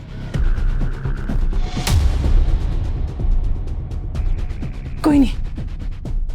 कौन था वो आदमी? सब इतना तो नहीं पता, बहुत अंधेरा था, पर वो आदमी ना कद काठी से बहुत लंबा चौड़ा था। यानी कि मेरा शक सही था, कोई तो प्रतिमा का पीछा कर रहा था। उसी ने प्रतिमा को मारा और उसकी बॉडी पे सीरियल किलर होने के प्रूफ प्लांट करके खुद गायब हो गया। सर लग तो ऐसा ही रहा है। दुकानदार की डिस्क्रिप्शन के हिसाब से पीछा करने वाले की कदकाठी हमारे सीरियल किलर की प्रोफाइल से मैच कर रही है। प्रतिमा के मोहल्ले में जाके पूछताछ करो, देखो किसी ने कोई सस्पिशियस आदमी या औरत प्रतिमा के घर के पास देखा है कि जो कोई भी प्रतिमा को फॉलो कर रहा था वो प्रतिमा के अजीब बिहेवियर के बारे में जानता, और वो ये भी जानता था कि प्रतिमा के आगे पीछे कोई नहीं। इसीलिए उसने प्रतिमा को हमारी सीरियल किलर बनाकर हमारी इन्वेस्टिगेशन को भटकाने की कोशिश की। हमें एक बहुत ही डेंजरस और स्मार्ट सीरियल किलर को ट्रेस करना है। हमें उसे जल्द से जल्द पकड़ना होगा, न जाने वो अपना अगला शिकार किसे और कहाँ करे। सर जिस पुलिस स्टेशन के ज्यूरिसडिक्शन में डेड बॉडीज मिली थी वो सभी हाई अलर्ट पर हैं। अलर्ट पर ही रखो उन्हें। सीरियल किलर आजाद घूम रहा है, जल्दी नहीं पकड़ा गया तो और भी मर्डर होंगे। Okay sir. पुलिस की दोनों टीमें सही रास्ते पर थी। एक खतरनाक सीरियल किलर जो उनसे अभी तक हमेशा एक कदम आगे था, उसे पकड़ने में पुलिस को एक बड़ा सुराग मिला कि सीरियल किलर कोई औरत नहीं बल्कि एक पुरुष था जो प्रतिमा का पीछा भी कर रहा था। सिर्फ ब्रेक थ्रू ही नहीं बल्कि पुलिस टीम का यह अंदाजा भी सही था कि जब तक इस सीरियल किलर को वो रोक नहीं पाते हैं तब तक और भी बहुत कुछ होने वाला है इस केस में। डेड बॉडी मिलने में थोड़ा वक्त लगेगा, तब तक आप घर चाहिए, मैं आता हूं। जी मैंने सुना आपकी बीवी के बारे में, इन हॉस्पिटल वालों ने आपकी बीवी और बच्चे दोनों को मार दिया ना, जैसे मेरे रजत को मारा था। देखिए आप हमें प्लीज अकेला छोड़ दीजिए, वी आर इन पेन, हम बहुत दुखी है, प्लीज चलो।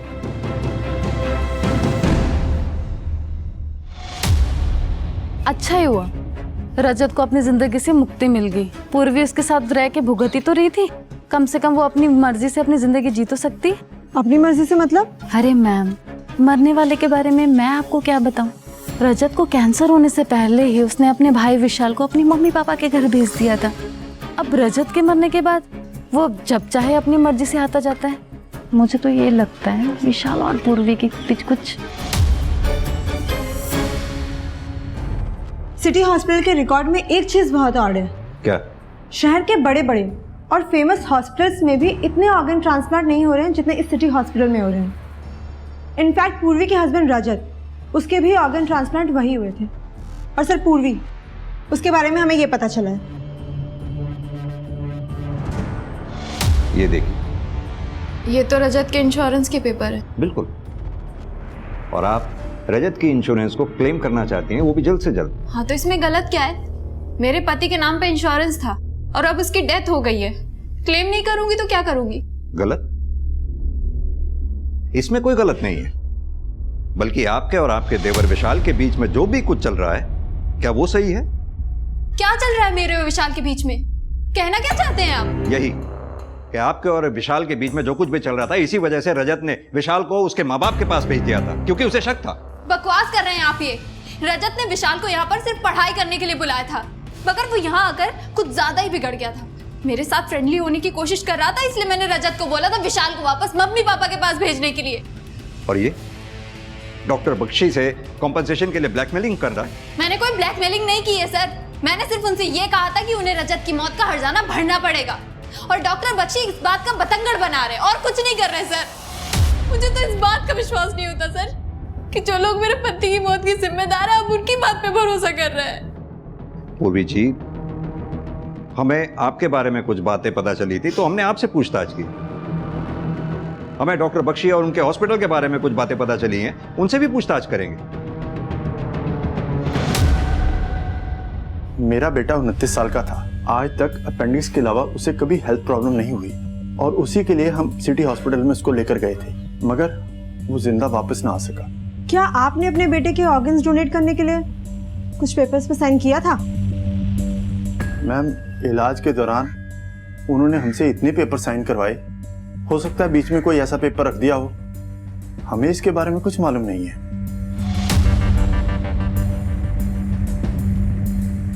किडनी कौन दे रहा था ये जानकर मुझे क्या करना था मैम? सिटी हॉस्पिटल वालों ने बताया किडनी अवेलेबल है तो मैंने ट्रांसप्लांट करवा ली। कितना पैसा दिया था आपने ट्रांसप्लांट का? 3 लाख पड़े थे मैम। आधा पैसा ऑनलाइन दिया था, आधा कैश में। सर, मेरी बीवी रीवा को प्रेगनेंसी में पहले ही बहुत कॉम्प्लिकेशंस थी, फिर भी मेरी सास ने उसे इस देसी इलाज के चक्कर में फंसा दिया। अब आप ही बताइए, मैं अपनी बीवी की मौत का जिम्मेदार किसे मानूं? हॉस्पिटल को या अपनी सास को? मिस्टर शिव, एक बात बताइए, आपकी पत्नी रीवा के ऑर्गन्स डोनेट हुए थे? सर, जितने भी ट्रांसप्लांट हुए हैं मेरे हॉस्पिटल में सबके सब लीगल हैं। हमारे पास पेपर्स हैं, रिलेटिव की परमिशन है। लेकिन डॉक्टर बख्शी, सब केसेस में ट्रांसप्लांट के बेनिफिशरीज या रिलेटिव्स को पता ही नहीं था कि वो डोनेशन के पेपर पे साइन कर रहे हैं। दूसरी बात, ट्रांसप्लांट के बेनिफिशरीज से हाफ पेमेंट कैश में ली गई, जिसका हमें कोई ट्रेस नहीं मिला। कहां गया वो पैसा? ऐसा कैसे हो सकता है सर? हम कैश में डील ही नहीं करते तो फिर कैश लेंगे क्यों? तो डॉक्टर बख्शी, अगर पैसा आपके पास नहीं है तो किसी के पास तो होगा ही। हमें आपका हॉस्पिटल सर्च करना होगा। अब आप हमें खुद सर्च करने देंगे या फिर हम कोर्ट से सर्च वारंट लेके आए? सर, जब कुछ गलत किया ही नहीं तो हम सर्च से क्यों डरेंगे? आप इत्मीनान से सर्च कीजिए।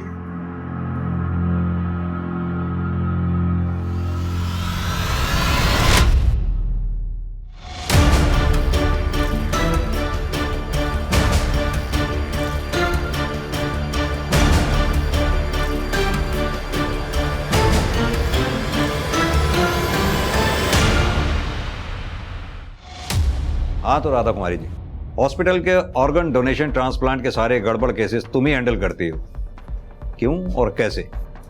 हॉस्पिटल में कोई और नर्स नहीं है क्या?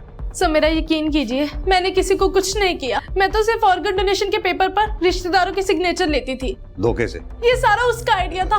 वो पहले से ही जानता था कि कौन सा पेशेंट कब बनने वाला है। वो बस मुझे नाम मैसेज कर देता था और मैं सारे पेपर वर्क कंप्लीट कर लेती थी। सब बताए गए पेशेंट के मरने के बाद जिन्हें ऑर्गन चाहिए होते थे, मैं उनसे कैश लेके उसे 70% दे देती थी। मुझे तो सिर्फ 30 ही मिलता था सर। नाम क्या है उसका? नाम बताओ। सर, मुझे नहीं पता। वो सिर्फ मुझे पेशेंट का नाम मैसेज करता था और पैसे कहाँ छोड़ने हैं वो एड्रेस मैसेज करता था। जब तुम उसे जानती तक नहीं हो, इतना दावे के साथ कैसे कह सकती हो कि वो मेल था? सर, मैंने तो सिर्फ आइडिया लगाया है। वो औरत है कि मर्द मुझे नहीं पता। देखो राधा, इतना बड़ा कांड तुम अकेले तो कर नहीं सकते। शराफत से ये बताओ, इस इतने बड़े कांड में हॉस्पिटल का कौन कौन स्टाफ मेंबर तुम्हारे साथ शामिल है? सर, गार्ड रमेश और वार्ड बॉय सुखविंदर। सर, मेरा कोई कसूर नहीं है, मुझे छोड़ दीजिए, मैं बेगुनाह हूँ सर।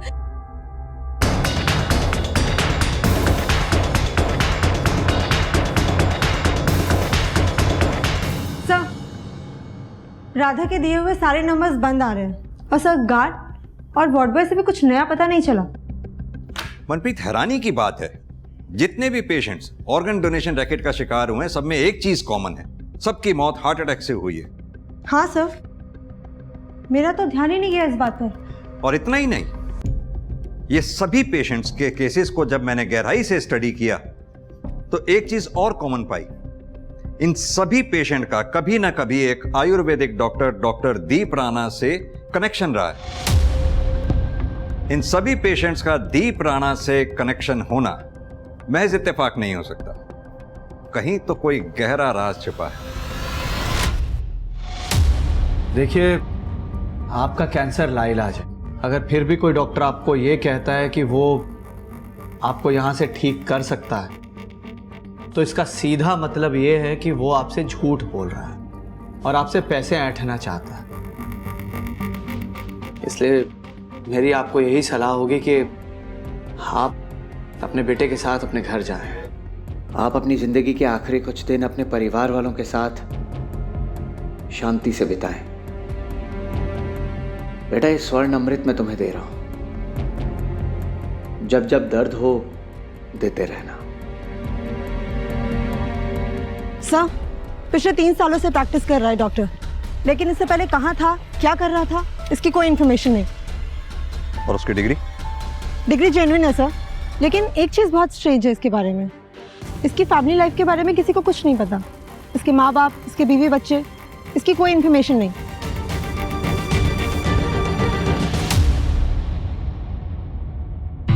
क्या बात डॉक्टर साहब, भागने की तैयारी हो रही है? इंस्पेक्टर साहब, आप लोग यहाँ, और ये आप क्या कह रहे हैं?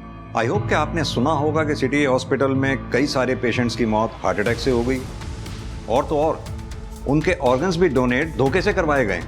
और डॉक्टर साहब, ताज्जुब की बात तो ये है कि सभी पेशेंट्स आपके हैं। आपने उन्हें सिटी हॉस्पिटल में रेफर किया था। तो नहीं करना चाहिए था क्या? देखिए इंस्पेक्टर, सिटी हॉस्पिटल एक शहर का रिप्यूटेड हॉस्पिटल है। पेशेंट्स को सेकंड ओपिनियन चाहिए होता है, इसलिए मैं उन्हें उस हॉस्पिटल में रेफर कर देता हूँ। इसमें कुछ गलत किया क्या मैंने? गलत नहीं किया होता तो ऐसे भाग तो नहीं रहे होते डॉक्टर साहब। मैं भाग नहीं रहा हूँ, मैंने अपने लैंडलॉर्ड को 1 महीने पहले ही इन्फॉर्म कर दिया था कि मैं यहाँ से जा रहा हूँ दूसरे शहर। आप चाहें तो उनसे पूछ सकते हैं। पूछ लेंगे, उनसे भी पूछ लेंगे। फिलहाल आप ये बताइए कि आप यहाँ 3 साल से प्रैक्टिस कर रहे हैं। 3 साल पहले आप कहाँ थे, क्या कर रहे थे, इसका कोई रिकॉर्ड क्यों नहीं? 1 मिनट।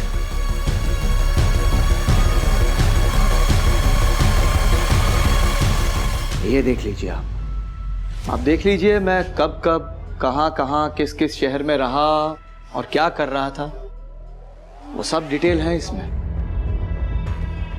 ठीक है डॉक्टर साहब, फिलहाल हम ये डॉक्यूमेंट्स लेकर जा रहे हैं वेरिफिकेशन के लिए, लेकिन हाँ, जब तक हम कहें नहीं ये शहर छोड़कर जाइएगा नहीं। चलो मनप्रीत।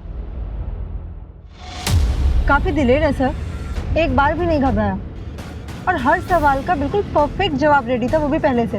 परफेक्ट तो कुछ भी नहीं होता मनप्रीत, फिर ये डॉक्टर कैसे परफेक्ट हो सकता है?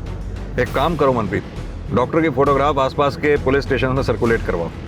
पता करो इस डॉक्टर का किसी केस से लेना देना रहा हो, अगर हाँ तो उस केस की पूरी डिटेल्स निकलवाओ। इस डॉक्टर का इतिहास गायब है ना, इसका इतिहास निकालकर इसका भविष्य बिगाड़ेंगे।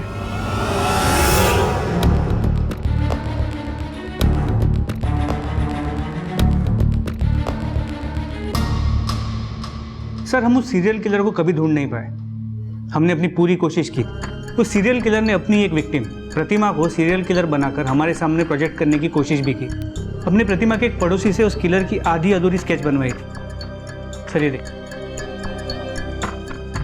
तो इस स्केच से कोई हेल्प नहीं मिली आपको? नहीं सर, हमें प्रतिमा के घर में एक अनजान आदमी के फिंगरप्रिंट्स भी मिले थे, लेकिन हमारे पास कोई सस्पेक्ट था नहीं जिसके साथ वो फिंगरप्रिंट्स मैच कर सकते। सर, अब आपके पास एक सस्पेक्ट है तो ट्राई करके देखते हैं। नहीं वर्मा जी, ऐसे डॉक्टर दीप राणा के फिंगरप्रिंट्स नहीं ले पाएंगे। वो बहुत होशियार है, डेंजरस भी। हमें उसके फिंगरप्रिंट्स उसकी नॉलेज में डाले बिना लेने होंगे। सर वो कैसे करेंगे? मनप्रीत, एक सर्च वारंट निकलवाओ। Yes sir.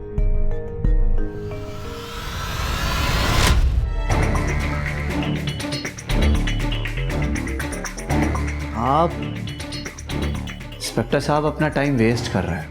आपके उस सीरियल किलर का राज मेरे इन बॉक्सेस में नहीं मिलेगा आपको। पता है हमें डॉक्टर साहब, हमें इन बॉक्सेस में कुछ नहीं मिलने वाला। सरकारी नौकरी है, फॉर्मेलिटी करनी पड़ती है।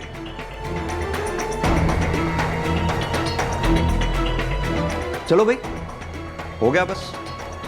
ठीक है डॉक्टर साहब, जल्दी मुलाकात होती है। चलो मनप्रीत।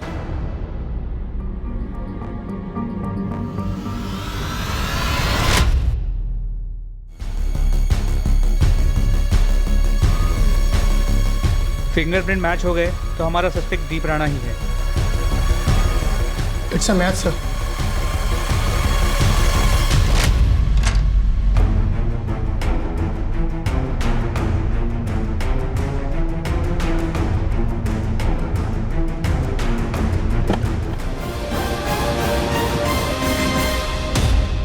मेरी बेटी को तो नहीं बचा पाया मैं, लेकिन हाँ, मेरी बेटी के ही जैसे ना जाने कितने ही लोगों को जिंदगी मैंने दी है। दूसरों को मारकर खुद को भगवान समझ बैठा है। कितने ही निर्दोष लोगों की जान ली है तूने, उन टैक्सी वालों की, उस प्रतिमा की। न जाने ऐसे कितने पेशेंट्स जिसमें से कई बच भी जाते अगर तू बीच में नहीं आता तो। कैसे बच सकते थे इंस्पेक्टर साहब? पैसे देकर, हाँ, दोनों हाथों से भर भर के पैसे देते और जिंदगी खरीद लेते। लेकिन मेरे एक सवाल का जवाब दीजिए आप लोग, उन लोगों का क्या जिनके अपने उन्हीं पैसों की कमी से मर जाते हैं? उन लोगों का क्या? अपनी पापों का ठीक रहा, अपनी बेटी की मौत के ऊपर मत डाल। 2012 से तूने 108 लोगों को मारा है। अगर सिर्फ डॉक्टर बनने के लिए पैसों की बात होती ना तो कब का रुक गया होता, मगर तू रुका नहीं। तू ये मुक्ति दे के मसीहा बनने की कहानी किसी ऐसे को सुनाना जो तुझे जानता ना हो, हमें नहीं। जगतार, लेके जाओ उसे।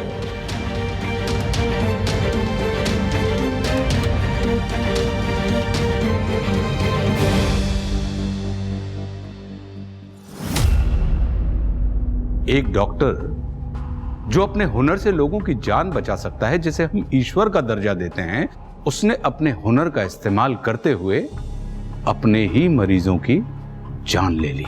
कोर्ट ने आईपीसी की धारा 302, 304 और 120B के तहत डॉक्टर दीप राणा को मानवता के खिलाफ किए गए उसके जघन्य अपराध के लिए फांसी की सजा सुनाई। अक्सर यह होता है कि किसी के साथ हुआ अन्याय है उसे अपराध की ओर धकेल देता है, फिर वो इंसान खुद के द्वारा किए गए अपराधों को न्याय की तरह देखने लगता है। आंख के बदले आंख हर किसी को अंधा बना देगा।